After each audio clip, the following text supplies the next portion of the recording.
people our age, specifically in this time frame of our life, feel the most pressure in relationships. We've been told that this is the time where you get married, have kids, should have already met your spouse, significant other, Yeah.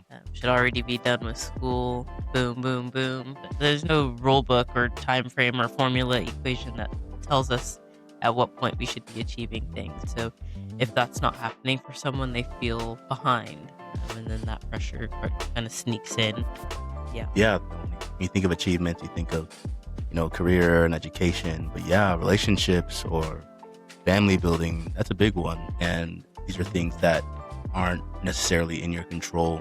I think that's where, having a kingdom mindset can really be effective. I think God is just to answer those prayers for you. God has the perfect timing, No, right? God is never late. I tend you're opposite to there. like to buzzer beater things. Paper due at 11:59. Yari typing Yeah. his last, reading through at 11:57:58. Yeah. Like, Look, I took igneous petrology. I know for a fact that pressure makes diamonds.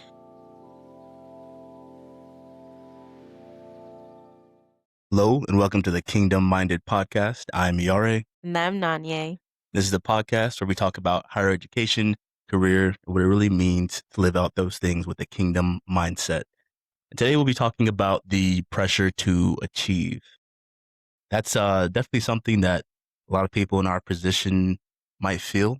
And so we're excited to talk about this topic today.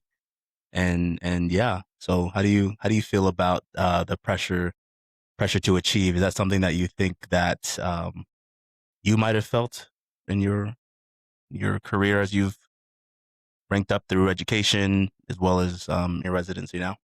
Yeah, so pressure to achieve is a hot topic. And when you told me this was today's podcast episode, I was like, whoa, that's a good one. I think it's something that not most people talk about, especially people that are higher ranking. And as they climb that like ladder, I don't think they are given the space to speak about this freely. So I'm really excited that we're getting to talk about it. And it's definitely something I've felt. I think I've most of my educational career has been driven on being a high achiever. I've always wanted more. I want more for myself. I almost can't get enough. It's like uh, I don't want to say like a drug, but it's like an addiction to like have success. And I think that that can be translated negatively, but it's also like led to some positives too. Yeah, definitely. I think there's definitely positives and negatives to this. And so the questions that we would ask to the viewers is, do you ever feel like no matter what you accomplish, that it's never enough? Or why do you think people feel that so much pressure to achieve today? And so I want you to think about that as we go through this podcast and think about it for yourself and sort of reassess why you might be feeling these pressures. And then as we go along in this podcast, we'll talk about some things we can do to alleviate that, maybe get to the root cause of where that comes from and how we can possibly spin those type of things to positive outcomes for us. And so would you say that you feel pressure right now to achieve? I think for the first time in my life, I am kind of hiding behind the excuse that I'm a new mom, that I'm a new resident, I'm a first year resident. So for the first time, I think I have given myself the space to move freely in the realm of like it's okay, I don't have to be the best right now. There's a lot of things going on. I'm not sure if that changes as I progress through residency, but at this moment right now, yes, I still want to be great mom, great resident, great wife, great friend, great sister. I want to be great to all the people that I love and be able to divide myself and Yeah. conquer like all those tasks. But I also have in this season given myself a lot of grace, and I don't know that that's been true in the past. But I will say the question you asked originally was, like, what is Why do we think there's so much pressure now? And I think social media plays a huge role in that, Yeah, and for I'm sure. sure that'll come up a few times throughout this conversation just as we talk about it, but I think that pressure comes is external. It could be internal as well, but, I think this day and age, definitely more external. Yeah, definitely. I think, for me personally, when I think about the pressure to achieve, I feel that, growing up, a lot of the pressure was external. I feel like I don't feel, at least early on in coming up through school or with sports, it was external. It was coming from the mindset of, let me not upset this person who cares about what I'm doing, aka my parents, aka my dad. Yeah. He had a very high bar for us when it came to education and what sort of grades were acceptable, Mm. and I think that really sort of shaped the idea of pressure pushing us towards success. And I was there's such a big age gap between me and my older siblings that I didn't really get to see how it might have affected them. By the time I would have been able to be cognizant of that type of thing, they were already, on and finishing high school and college and that type of thing. But for myself, yeah, it was always came down to, oh, where's your report card? Every 6 weeks, what they call those? Progress Progress reports. reports. You're like, Yeah, "Why do I need to check my progress the if I'm 6 week gonna" progress reports. Yeah. I could get away with possibly hiding those. My parents might forget that the progress report was due, but the report card, it's almost They like were it was in waiting the for calendar. that They one. knew, where's your result? Bring your results. That's what it was. And so that was like the judgment day in the house every time. And so that's where a lot of my pressure to succeed growing up came from. And that sort of was the sense really through undergrad, um, and even outside of academics. I know a lot of the pressure to succeed in sports was external as well. I find myself, I played football, and I think I was pretty good in football. I was able to, play on the all city team and that type of thing. And I enjoyed that, but it was tough. It was really tough because of the coaches. The coaches had it really hard on us, but it made us good. It was what made Yeah. us, win Yeah. games and succeed in the field. And I remember telling myself in the field, I didn't play well or play hard because I wanted to do well. I played hard because I didn't want the coach to chew me out. I did not care if we scored a touchdown or threw an interception. It was the same exact feeling for me because it was just, as long as I did my job and I knew what the dude to my left was doing, dude to my right was doing, and we got it done, I was good because everything we're doing is on film. And yeah, it came from coaches, and so I didn't have that internal pressure to succeed for myself. It was mainly so I don't upset the coach, and then he comes and starts punishing us on Monday and all that stuff. So for me growing up, I think most of the pressure to succeed has been external. Getting into graduate school, I think, is where the pressure to succeed became more internal. Yeah. And I think that's a fair place to have that start, because now it's not, it's more on me, right? When you get to graduate school, now I'm funding my school myself. Now I'm responsible for myself. I know in college they don't hold your hand or anything like that, but in graduate school it's even less so. Everything you're doing is to prepare yourself to have a career. And that's when the pressure to succeed became more internal. And so that's why and also when you're in graduate school, now you're preparing for a career, you are, you are trying to set yourself up. So it's really only on you at that point. And so that's when it's like, okay, I need to start being more proactive about, getting these internships, being more proactive about learning this specific task, because one day when I enter the job force, I need to know how to do this. And so that became more of an internal pressure that was beyond just getting good grades. It became actually learning skills and getting the experience that would set me up well for my future. You only have, one shot to do these type of things, and do it well. And so that's sort of where the pressure to succeed became internal. And so how would you say for you, when do you think that the pressure to achieve started for you? Yeah, similar to your answer, I feel like it started in like seventh grade athletics when you have to make A team, or then there's the B Mhm. team. Like, are you going to be on A team? Yeah. And you don't want to be that kid that's on B team, but someone's got to be on B team. So I think I'm not going to say it like is rooted there, but I definitely, as far as my memory goes back, that's probably where it started. And then just as like you said, we were both athletes in middle school, high school.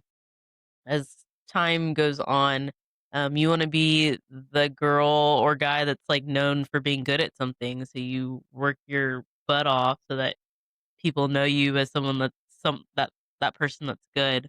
So that comes with pressure as well, but I think even as that's athletics, and like you said, even as we travel through academically, I think the culture of our parents, and how school is back in Nigeria definitely, like, impacts um, how serious they were about our grades. My mom less so. My mom grew up in America for the most part, so she was kind of hands off with our grades, but that almost put a fire in me to, like, wanna do better so that I could impress her.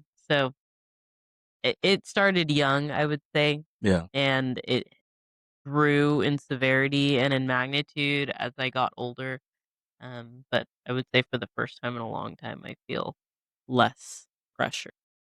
Yeah, yeah, and we sort of have similar, answers when it came to external with family, which makes me think that do you think that our culture pushes us to achieve too much to where it might be possibly to fault?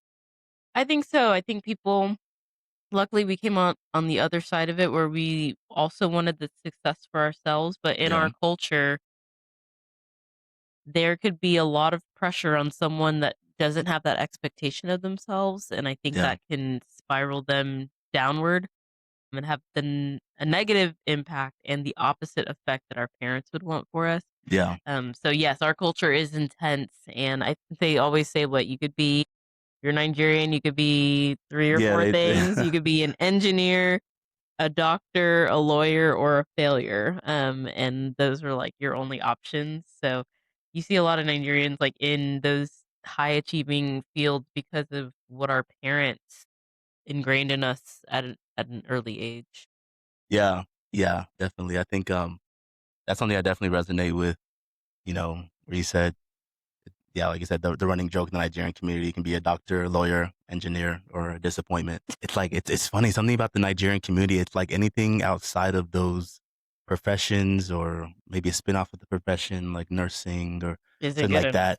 It's not even that it's not good enough. It's like if they don't know what it is, top of their head, they're just gonna assume that it's just failure, or they're Yeah. gonna assume that it won't make you money or get you anywhere in Yeah. life. And I dealt with that firsthand. I'm the only person in my family who isn't in the medical field Right. that's of some sort. And so you can imagine when I told my dad I wanted to do geophysics, and he's like, "What? What? What? I'm not sending you to college to just be doing counting rocks. Like, what?" And so that's what we went through. And I had to tell him like, "Dad, trust me. I promise you. It's gonna be all right. We're gonna get this degree." And every time I get my grades, I have to prove to him that there's gonna be a job for me at the end of this Yes. road. And Still. still, yeah, it was. I promise. Yeah, my father, he's always pushed his kids to go to higher education and specifically to do being a medical doctor.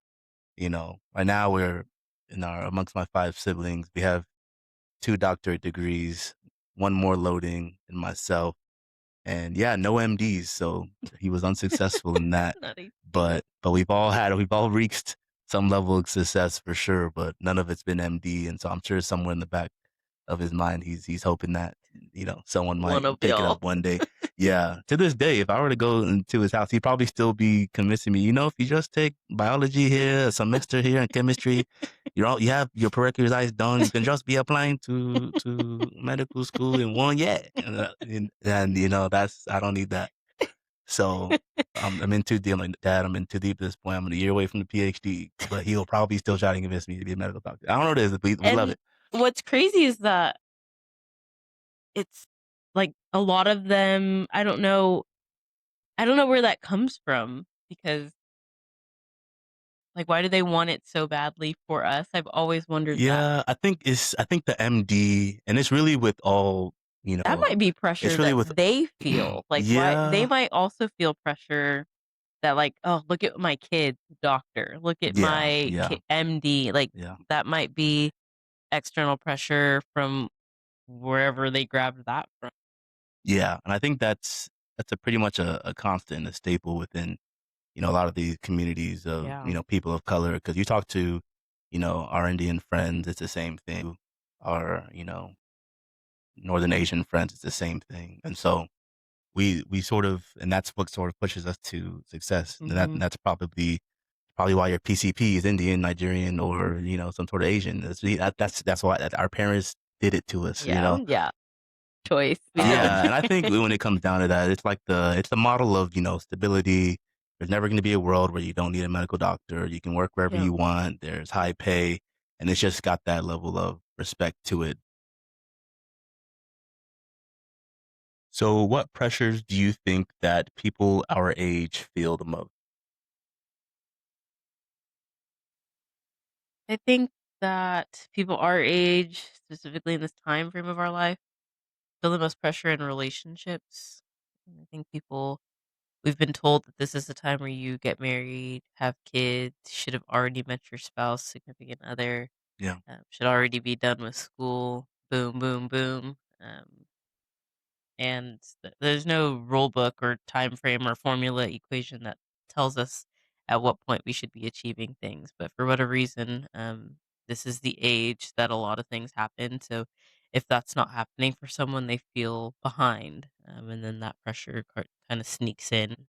Yeah, Yeah, that's one that I hadn't really thought about, when you think of achievements, you think of, career and education, but yeah, relationships or family building, that's a big one. It's one that you don't necessarily have control over a lot of the time as yeah, well, because whether you are single and, the right person hasn't, came knocking at your door, or you're married, you're trying to have children and it's just not happening for you.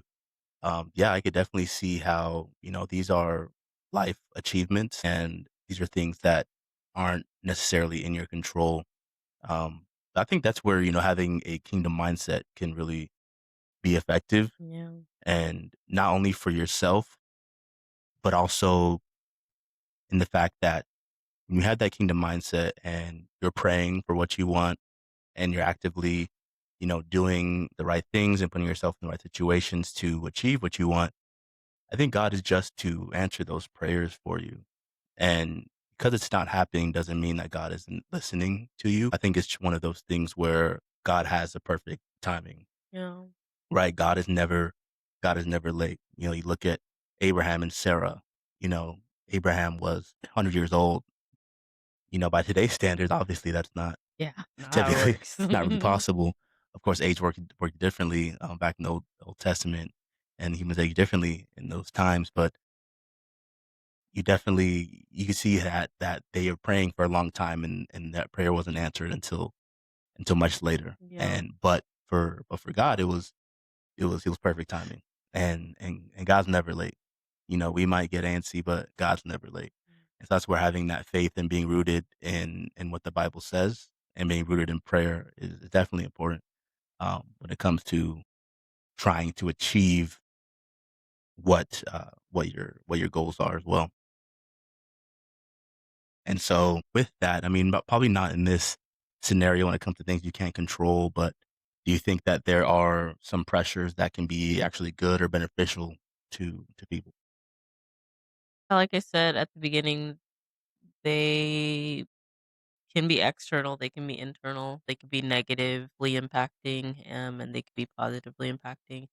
I can confidently say I don't think I would have made it this far without, like, the pressure I put on myself and then the pressure that others put on me, whether that was intentional or not. but I had an expectation of myself, and I had a still do have a fear of failure. I never wanted to let anyone down. I didn't want to disappoint anybody. But if that meant putting myself through the ringer so that I can be on top, I was willing to do it most of the time. Yeah, has how does that look for you? As far as pressure actually being a good thing. Yeah, like how could you give examples of how in your life it's been negative or positive? Yeah, I'd say it's been a good thing in the sense that it helps me to get things done, and that could be not even on, like, a macro scale as, like, finishing degrees or things like that, but even micro scale things like getting a certain assignment done or getting to this point in the paper that I'm writing. It's deadlines. I don't know about you, but I tend to procrastinate sometimes. I tend You to do know that about you do know Yeah, about me. I tend We are opposite to there.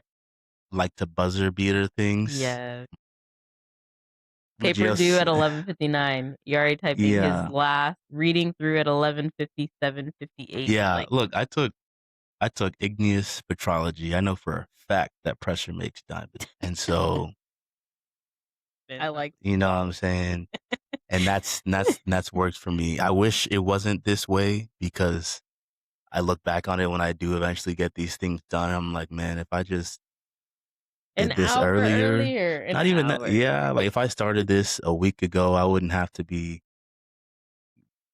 racing at the end to Yeah, get this thing done. yeah. And that's been my thing. I think with me, my issue is that I like to, I mean, I say issue, but my situation is that I like to get good rest and comfortability before I do something hard. I'm the type to let's rest and let's be comfortable before Yeah. we start Let's take a this nap. thing. Yeah, so I can have the energy and the will to do it when it's time. I'm not the type to be like, got it today. I'm gonna start it today and gun it and then finish it and have 3 days off to take a break or start looking at the next thing. Nope, That's me. that's you. I don't know that they got like different personality types with like letters. I don't know what they are. People always say, "Oh, I'm type A, type B." I don't know what that means, but I'm whatever it type is, me and you are A, not you're the type same. B. Okay, I'll take whatever type B is. I There's types past B, but Yeah, you'd be type I'd be Z. type something else Yeah. for sure. Yeah. Type not you. Y you are Yeah, not you are not, like, bothered by yeah. the tasks. I'm a low stress person. I Yeah. think that's just what it is. I know that I'm not You know gonna. you're gonna Yeah, get it so I done, just don't so you stress. don't To for get done, me, I'm don't like, I stress. know I'm gonna get it done, but I need to stress about it first. I need to Yeah. worry about it. I need to blow it up and make it the biggest deal before Yeah. I can, like, Yeah. about it, You're rest funny. about it. I think that even in through undergrad, and I saw it for you, like I'm not sure what you're gonna say right now. it was like you needed stress to succeed. No matter Yes. how someone could give you, God can come down from heaven and write on a tablet all the answers to the test that you're about to take. No one else has it, and you're guaranteed to get 100. But you will not feel confident walking to that test unless you stress about it. I don't know what you would be stressing about at that point, but it would be. I feel like stress equals success for you. You know, Yeah, you were, that's definitely true. yeah, and I always just sit there and I'd watch you, and you're like stressing over some class, like Crying. you had the best grade in the class, and you're getting everything. Your practice quizzes are going great and all that, but you're just stressing, stressing, stressing. And I just sit down, I just laugh. I'm like, you're gonna get 100, right? Like, you're gonna get an A. I don't know why you're tripping. Like but everyone in the world knows that except for you. And I think I realized later on, it's like she needs it. If she doesn't stress about it, then she's not going to feel prepared. And that's just how it works for you. Is that stress equals preparedness, and you don't feel comfortable without being stressed, which is like, I don't know, is that Yeah, accurate? that, Okay, you like find comfort in the stress, right? I don't know. Okay. that's, like, probably, like, the best way to say it, which is Yeah. I don't know, I'm, like, not comfortable until the task is finished. I think Okay, that's the biggest thing. that's good. I could That walk Mamba in. mentality. I just want it done, and, Yeah, like, I want to walk out the job not confident. finished. Yeah, I wanna walk out confident, and however I get there, it might be tears the day before the exam, and I don't feel ready, and you've been through all of my school with me, so, like, you know exactly how I am. Yeah, But I I can't rest, and I can't release the burden until I've walked out of the test confidently, yeah, and I know I did yeah, well. yeah. And that's fair. That's fair. I just think it's funny thinking back on that because I remember I just started leaving you alone with it because it's like she needs this stress. That's the only way she's gonna feel comfortable going into this test. But we want to shift the focus to toward the God angle of this. And so, what does God say about our worth and our achievements versus what the world says? And so, this brings me to 1 Samuel 16:7, where it says, "The Lord does not look at things people look at. People look at the outward appearance, but the Lord looks at the heart." And so, when I read that, it's very countercultural. Like you said, social media, everything we do is put out there. Um, it's about the plaques on the wall, and we're guilty of this too. We got the plaques on the wall, like Mm, in our office and all that. And but yeah, and so I think the default is to sort of do the things that are shiny and look well to the world. But and then when doing that, sometimes we can lose focus to thinking about what is important to God and what He sees in us, and that's really our heart, and that's really what where we're going with this, what our intentions for it, how can our achievements serve God and expand His kingdom. mm, That is the ultimate goal and our ultimate reason for being on earth is to give glory to God and do what we can to invite more souls into His kingdom. yeah.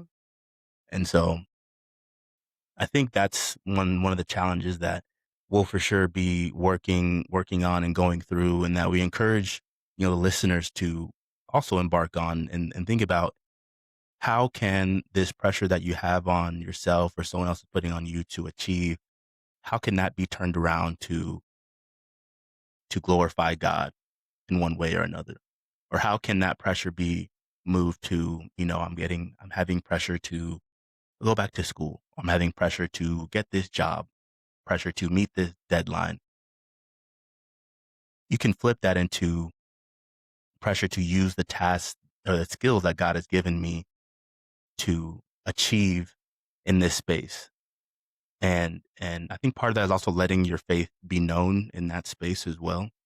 And having that sort of response if someone were to ask you, like, say you're doing such a good job. What is it that motivates you? Or how did you get to this space? Mm, I think you want to get to a point where you can comfortably say how, what you're doing is glorifying God, and how you're trying to use a talent that He's given you, and short of making your life also, a testimony to share the gospel.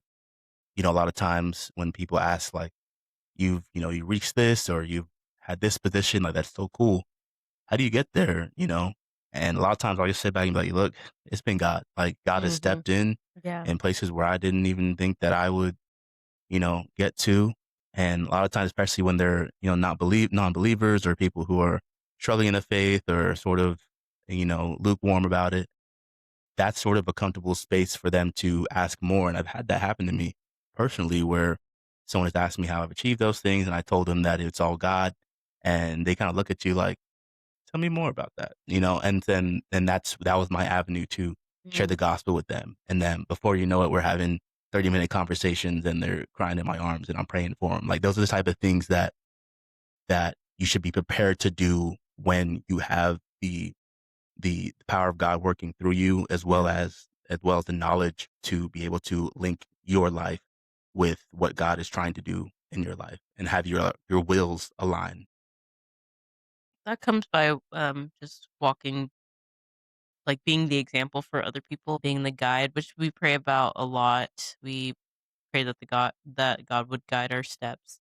And we also pray over our family that we would be the light for others. So I think that ties really well into that aspect. Yes, having whatever avenue I can take to share the gospel, whatever chance I get to save a soul and be a light of the kingdom, I think being an example that people look up to is probably the best way that that works out. Yeah, that's a good sense of a good form of pressure. I think that you mentioned as well.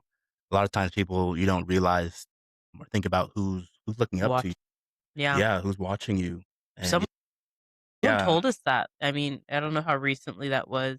mhm, Maybe it was your mom. yeah, She was like, "Not be careful what you do, but, like, yeah, just be mindful yeah, because there's people watching," and not in a bad way, like, there's people looking up to you, so, like, right, be careful how you yeah. I step. think about that too as well. Um, and yeah, I've had that and friends and family who have been, courageous enough to be vulnerable with me to say like, "Hey man, like, look, I see what you're doing. Like, I want that. Yeah, Like, I want that." And I love when people do that, not because I'm loving the self-praise or the praise that they're giving me. yeah, It's like, no, it's like, I want that for you yeah, too, you yeah, know? Well, thank you for expressing that to me because now I can be praying for you, or yes. now I can give you, some advice that can help lead you and guide you to a place where you feel like you've achieved what your goals are. Mhm. And that's something that I've always been happy to hear. And then me myself, whenever I see someone who I look up to in those shoes, I try to be courageous enough to tell them that as well. Like, hey, I see what you're doing. Like, I look up to you. Like, I'm proud of you. How do I get like you? I think it's important that we allow ourselves to be vulnerable in that sense. Like, don't be too cool for school. If someone's doing something you like, let them know because you never know how what they do might be in that sense to try to motivate people. Yeah. And then that could be that one validation that they need that what they're doing is right. And Exactly. I feel yeah, that all the time, like, if that comes up or, like, oh, people come to you and they're asking you advice, that's, like, encouragement to me, yeah, and not even in the pressure aspect, but actual encouragement of, like, I gotta keep doing what I'm doing, yeah, and I wanna keep leading by example, so, it kind of leads you down the path of yeah. wanting more for myself because people are now watching what Yeah, I'm I've doing. even had scenarios where, like, I'll be going through LinkedIn or something, and I see, somebody's post, and I'll click on their post to see look at their profile. They're usually, 20, 30 years older than me and farther along in their career, and I'll just sort of track through their experiences, their education, the things that they're interested, and I'll leave their page inspired, like, wow, like, this person, started out here or I'm in a similar spot and they achieved all this. Like, that's great. And there's been a few scenarios where I just slid in and messaged them like, hey, don't want anything from you. I just want to let you know that it's saw your page when you posted about this. I just wanted to share that I'm, extremely impressed with where you've gotten in your career. And I don't want anything from you. Like, I'm not Yeah. looking for a job or anything. I just want to let you know that you have inspired me and, good luck in your new position or good luck on your future ventures. Yeah, that's And awesome. I do that because I know when I'm in that and I'm in their shoes, I know that would encourage me Yep. when I reach that point in my career. And so I hope to encourage them as well. Yeah, and so I think we can bring a close to this episode just by saying that you can still achieve great things without letting that pressure define you. When you have pressure that is producing fruit and producing good things, that's something that you want to use to build upon and to reach your goals and achieve what you can, achieve what you set your mind out to. Most importantly, find how that pressure can push you towards kingdom minded task and kingdom minded goals of having God work through you and having purpose within your work and purpose within your school. And that's what we are hoping to share with you all and impart on you all today. So with that, we'll conclude the episode. Thank you all so much for listening. If you like this podcast, please feel free to share with your loved ones, your friends, and we will continue to put out more episodes talking about different ways we can encourage one another as in our education and our profession and continue to live with a kingdom mindset. So that's all we have for you today. God bless. God bless.